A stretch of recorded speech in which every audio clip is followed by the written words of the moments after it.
আজকে দুর্গাপূজাতে ঠাকুর দেখতে গিয়ে আমার বন্ধুর অবস্থাটা যে এমন হয়ে যাবে কোনোদিন ভাবতেই পারিনি। হ্যালো, আমার নাম হচ্ছে আকাশ আর আমার বাড়ি হচ্ছে শিলিগুড়িতে। সবাইকে সুস্বাগতম জানাই আমার একটা ছোট্ট মিনি ব্লগে। তো প্রত্যেক বছরের মতন আমি আর আমার সব বন্ধুরা মিলে বেরিয়ে গেলাম ঠাকুর দেখার জন্য। আর ভাই দুর্গাপূজা বলে কথা, ঠাকুর তো দেখতে যেতেই হবে। প্রথমে চলে আসলাম আমাদের শিলিগুড়ি চাম্পাশাড়িতে। শুনলাম নাকি এবার এখানে সবচেয়ে কিউট দুর্গা বানিয়েছে। কিউট দুর্গা তো বানিয়েছে, কিন্তু আমার এত ভিড় দেখে মাথা নষ্ট হয়ে যাচ্ছে। তারপর অনেক ধাক্কা গুতা খাওয়ার পরে চলে আসলাম আমরা ভিতরে। আর সত্যি কথা বলতে ঠাকুরটা খুবই সুন্দর ছিল। আর এটা কিন্তু বানিয়েছে আমাদের শিলিগুড়ি চাম্পাশাড়িতে। তারপর ওখান থেকে বেরিয়ে চলে আসলাম আমরা আরেকটা প্যান্ডেলে। আর এখানকার প্যান্ডেলের থিম হচ্ছে ইসকনের মায়াপুর। সত্যি কথা বলতে বাইরে থেকে যতটুকু সুন্দর না লাগলো, ভিতরে এসে তারও বেশি সুন্দর লাগলো। তারপরে প্রায় অনেকগুলো ঠাকুর দেখার পরে এবার আমরা ভাবলাম যে না, এবার আমাদের কিছু খাওয়া উচিত। তাই আমরা চলে আসলাম একটা বিরিয়ানির দোকানে। তারপরে এসে দিয়ে দিলাম বিরিয়ানি অর্ডার। এখন অনেকজনই বলবো যে ভাই পুজোতে ঘুরতে এসেছি আর বিরিয়ানি খাচ্ছিস। দেখো ভাই, গার্লফ্রেন্ডের সাথে ঘুরতে গিয়ে ফুচকা খাওয়া আর দুর্গাপুজোতে বেরিয়ে বিরিয়ানি না খাওয়া, দুটোই যদি না করো তাহলে তোমার লাইফ পুরোটাই বেকার। থাক সেই সব কথা বাদ দিই, এখন চলে আসলাম আমরা আরেকটা প্যান্ডেলে। আমার সঠিক মনে পড়ছে না এই জায়গাটা কোথায়। তোমরা যদি জেনে থাকো তাহলে প্লিজ কমেন্ট করে বলো।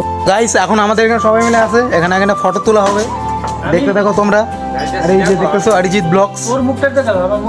তোর মুখ দেখা যাবে না, একটু দেখা যাবে না তোর মুখ। তারপরে দেখতে দেখতে প্রায় ভোর 4টে বেজে গেছিল।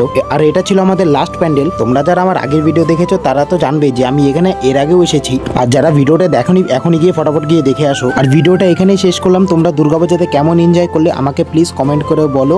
আর ভিডিওটা কেমন লাগে সেটাই বলো। আর লাইক, কমেন্ট, শেয়ার, সাবস্ক্রাইব সব কিছু করে দাও। ইনস্টাতে ফলো করো। আজকের মতন বাই।